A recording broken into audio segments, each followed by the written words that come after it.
Hello, everyone, and welcome back to What Changes. I am your host, May.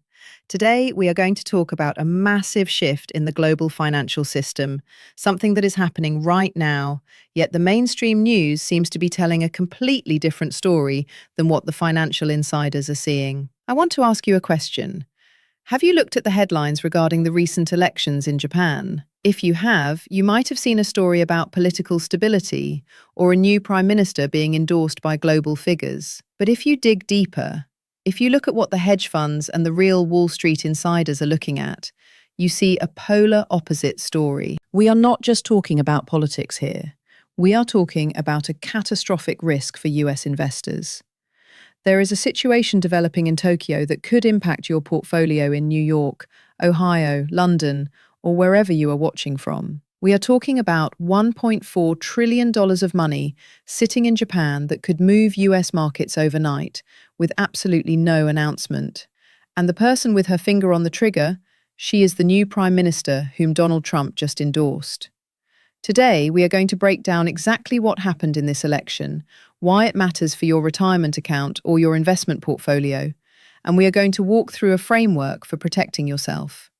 This is about understanding the structure of the market so you don't get caught off guard. Before we dive into this deep analysis, please make sure to check the link in the description and join our Telegram channel. That is where we can stay connected and you can get updates that we might not be able to cover here on YouTube. Now, let's get into what is actually changing. Let's start with the event itself. Japan just elected a new prime minister. Her name is Sanae Takaichi. And please forgive me if the pronunciation isn't perfect, but the policy is what matters here. She didn't just win, she won a landslide victory. She secured a 2/3 supermajority. Now, why does that matter? In the United States or Europe, we are often used to gridlock. We are used to politicians compromising or getting blocked by the opposition. But when you have a 2/3 supermajority, you basically have unlimited power to push through whatever policy you want. There is no gridlock.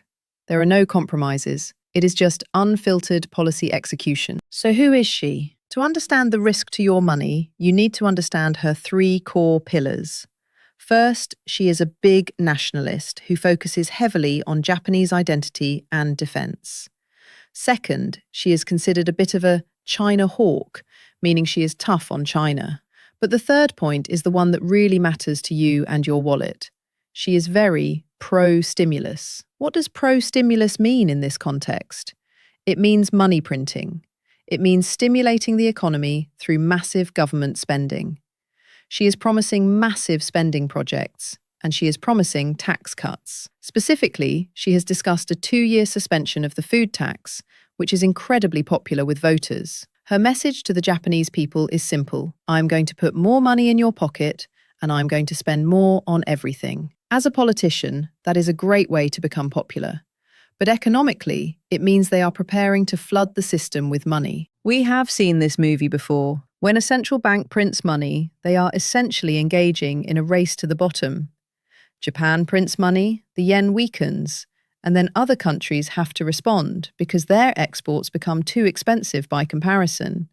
It is a currency war, a paper race to the bottom where everyone tries to devalue their currency to stay competitive. You might be thinking, okay, May, politicians promise spending all the time.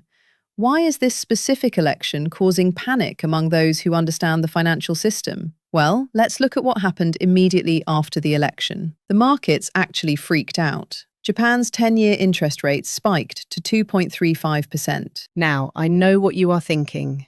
If you are in the US, you have been seeing interest rates of 4% or 5% for a while now, so 2.35% sounds incredibly low. But you have to understand the context of Japan. For the last 30 years, Japan has been the land of free money. Interest rates were 0. Sometimes they were even negative. Imagine walking into a bank and then paying you to borrow money. That has been the reality in Japan for decades.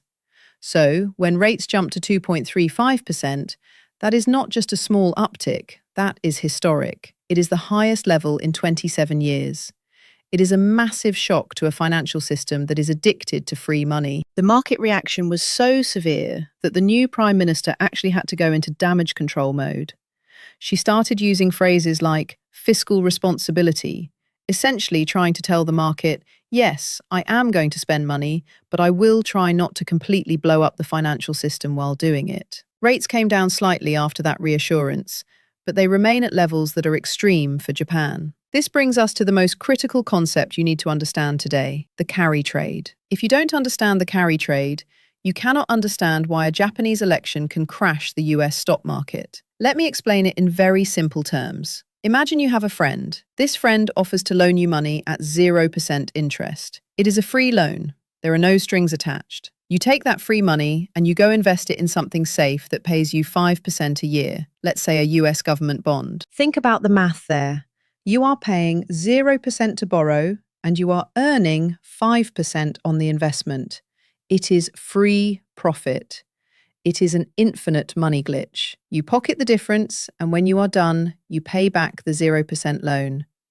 This is exactly what Japanese investors and global investors have been doing for decades. They borrow yen in Japan at basically 0% interest.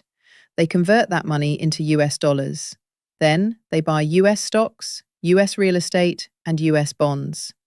They collect the returns in America, pay back the cheap loan in Japan, and keep the profit. This has been one of the biggest free money trades in the world for decades.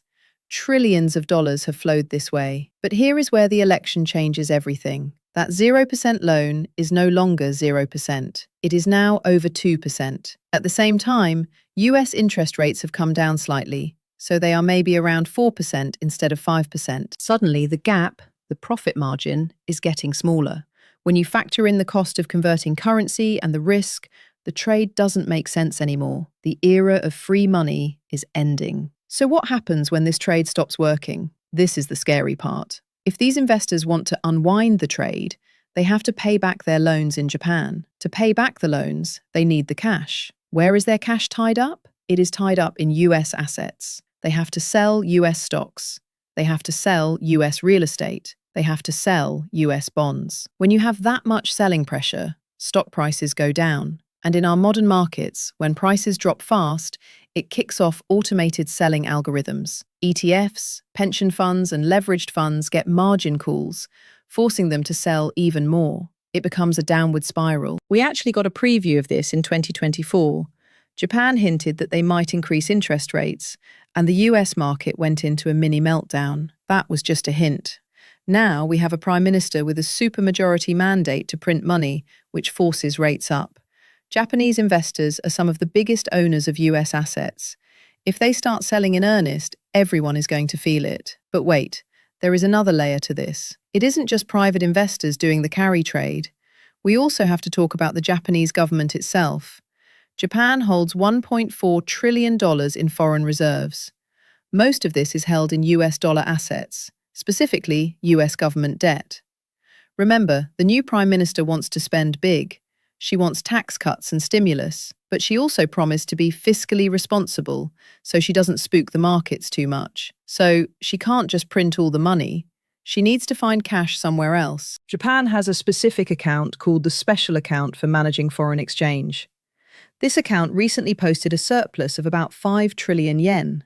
The Prime Minister is eyeing this surplus to fund her tax cuts without having to borrow more money. This is the clever bit, or the scary bit, depending on how you look at it. She is essentially raiding the piggy bank, but that piggy bank is full of American IOUs. To access that cash, she might have to sell US government debt. Let's walk through the chain reaction of what happens if Japan starts selling US debt. First, if there is more US debt for sale, the price of that debt drops. When bond prices drop, interest rates rise. Bonds can be counterintuitive, but that is the rule. Price down, yield up. So, US interest rates go up. What does that affect? It affects everything. Your mortgage costs go up.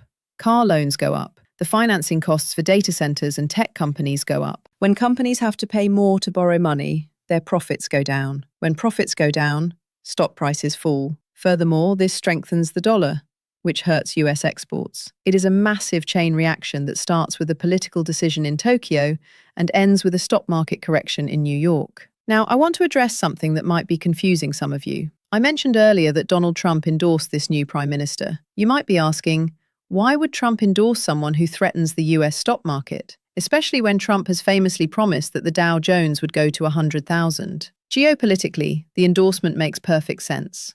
Trump and Takaichi are aligned. They both want more defense spending.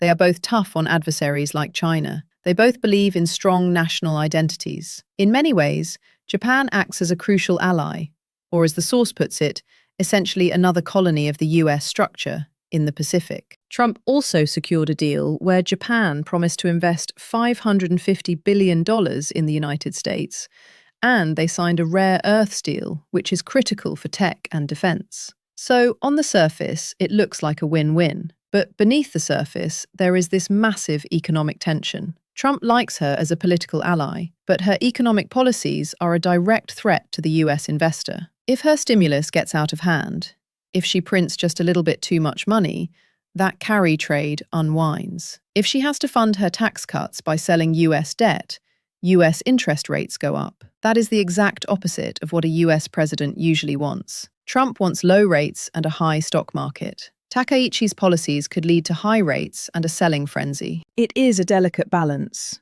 I'm sure the US is trying to put pressure on Japan to not be too aggressive. But remember, she has a supermajority. She has 2/3 of the parliament. The opposition is practically non-existent. She has the power to do what she wants, and she will likely want to fulfill her promises to her voters. So, we have established the risk. We have a massive liquidation event potential. We have the unwinding of the carry trade. We have the Japanese government potentially selling US debt. The big question is, what do you do? The worst thing you can do is nothing. If you do nothing, you are at the mercy of forces you don't understand. The second worst thing you can do is panic sell after the crash has already happened. You don't want to be the person selling at the bottom because you got scared by a headline 3 weeks too late. We need a framework. We need to follow the rules that the smart money uses. The first rule, as taught by Wall Street mentors, is simple. When the government starts printing, you don't fight it. You own what they cannot print. They can print yen, they can print dollars, they can print euros, but they cannot print gold. They cannot print silver. In the last 30 days alone, we have seen volatility in these markets, but the long-term thesis holds. When paper money is being devalued by a race to the bottom in printing, hard assets win. You also want to own high-quality companies, but you have to be selective. You want companies with real earnings and low debt. Why low debt? Because remember, interest rates are rising. If a company is a zombie company, meaning it is loaded with debt and barely surviving, higher interest rates will crush it. These companies depend on cheap borrowing. When borrowing gets expensive, they go bankrupt. On the other hand, companies with fortress balance sheets and loyal customers can survive. If a company has a product so good that customers are addicted to it, they can raise their prices to match inflation. These are the businesses that can grow your wealth even while the currency is losing value. Let's break this down into a specific action plan for you. First, follow the money. Watch Japanese interest rates. If they keep rising, that is your signal that more money is likely leaving the US. Watch the yen. If the yen strengthens significantly, it means Japanese investors are bringing their money home, selling their US assets to buy yen. These are 2 data points you can easily track. Second, identify the vulnerabilities in your portfolio. Look at what you own. Are you exposed to rate-sensitive US stocks? These are usually the high-growth tech stocks with lots of debt, or commercial real estate that depends on low interest rates. If the carry trade unwinds, these are the sectors that get hit the hardest. Third, have an exit plan. This doesn't mean sell everything today. It means you stay invested until you see the big money leaving.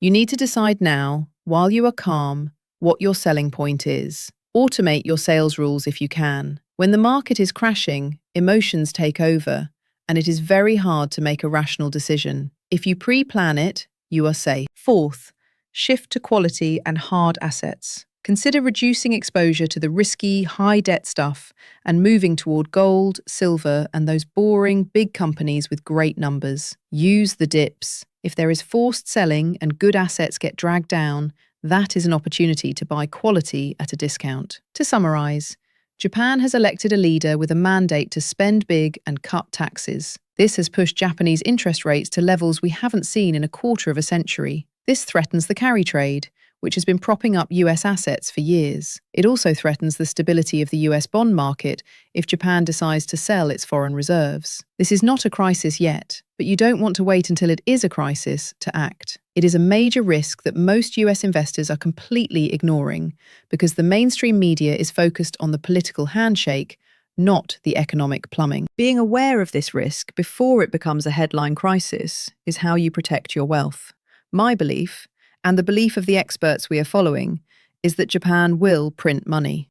This will force other central banks, including the US, to print money to keep up. It is a race. Your paper money, your salary, your savings, they are the losers in this race. But hard assets, gold, silver, real estate, and high-quality companies are the winners. You have a choice. You can rely on the paper money that is being devalued, or you can position yourself in things that cannot be printed. I hope this deep dive has been helpful. It is a complex situation with a lot of moving parts. Currencies, elections, interest rates. But if you understand the structure, you can navigate it. If you want to keep up with these changes as they happen, please remember to join our Telegram channel, listed in the description below. We share updates there that don't always make it to these long-form videos. My name is May, and this is What Changes. Thank you for watching, and I will see you in the next one.